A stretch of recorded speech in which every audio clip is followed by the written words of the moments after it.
We saved the best for last. That's all I gotta say. Let's go to a review.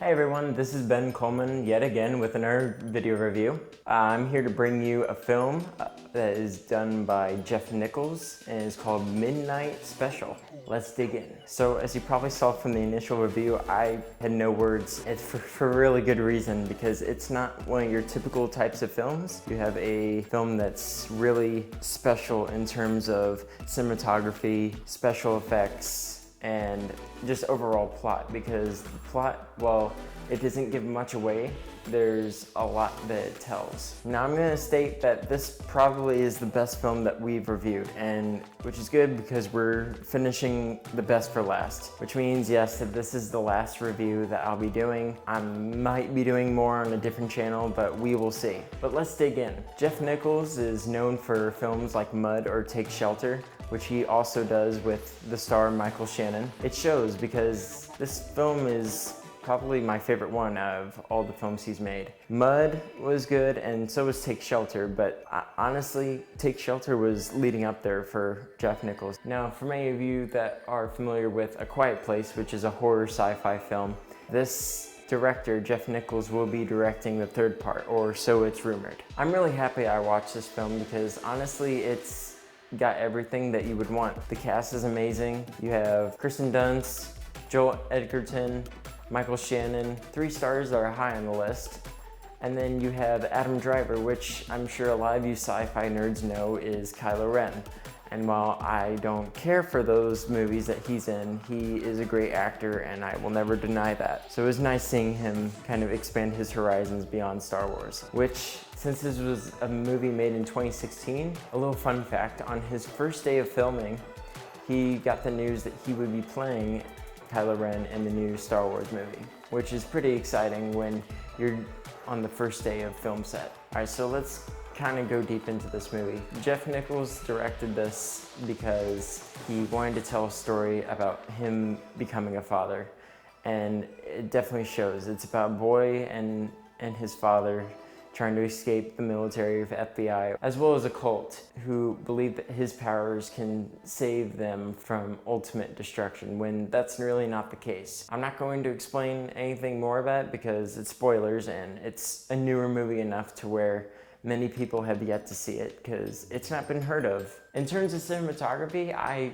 actually adore this film because it uses a lot of shots that I probably would have used for scenes that they had planned out, and it's probably some that I'm going to model after. But the thing that I think sets this movie apart from the others is how the plot, writing, and editing kind of tell the story and make it as tense as it really is, because this is a tense story. I couldn't believe the type of scenes that were pulled off from this, and I believe Jeff Nichols wanted this idea for it to be tense because it's honestly, I wouldn't call it a horror, it's just a thriller sci-fi movie. It kind of expands on that there's not really aliens and it's not necessarily extraterrestrial, they're just a being that has always been there. And they don't go too much or build too much on the world building, not necessarily world building, but who the beings actually are. But honestly, that's okay. Now you may be wondering, Ben, that's hypocritical because you slam Captive State for that. Captive State was different. We didn't know anything about these aliens. In this movie, we do know a little bit about these aliens because the kid is one. And we kind of learn about what his powers are, even though we're not told too much about it, but we realize that there's people just like him. But you start to learn more and more as the story goes on, unlike Captive State where you didn't learn much except that the aliens were there. I think Jeff Nichols has to owe the film editors for this movie because without them, this movie would not be as impactful as it is.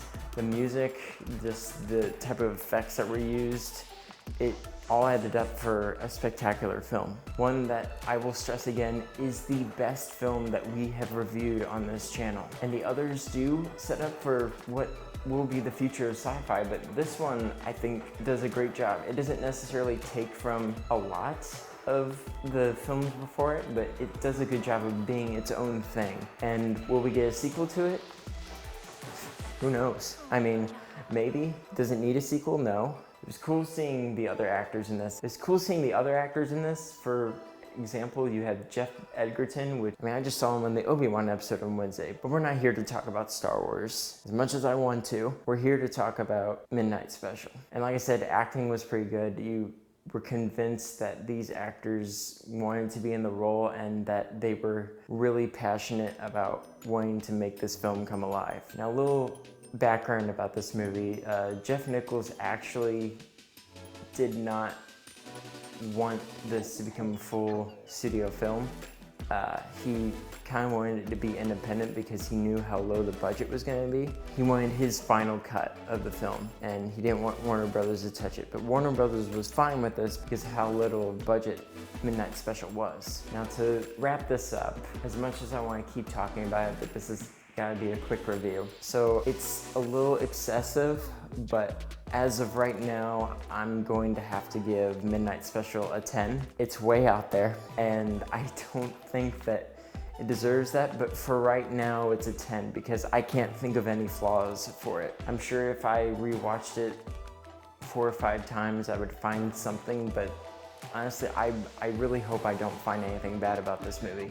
So of course, I'm going to have to recommend that you watch it because it's a movie you don't want to miss, and it's not known by a lot of people. But I want to hear what you have to say because honestly, I want to know if you had any problems with it, what they are. I can't see any, but I'm sure if you pointed out some, I'd probably agree, or maybe not. But hey, it's been great getting to make these videos here on this channel as I love science fiction movies, and hopefully maybe if I move on to a new channel, I can always review more movies that many people have not heard of. And it might not even relate more to movies that haven't been well heard of. You might see me reviewing newer movies or well-known movies as well as the ones that are not known. But science fiction is one of my favorite genres, and as well as others. But science fiction really hit home with me in a lot of these films, and it's been great getting to make these videos for you all. So without further ado, I'm gonna end this right here, and I hope you all have a good one.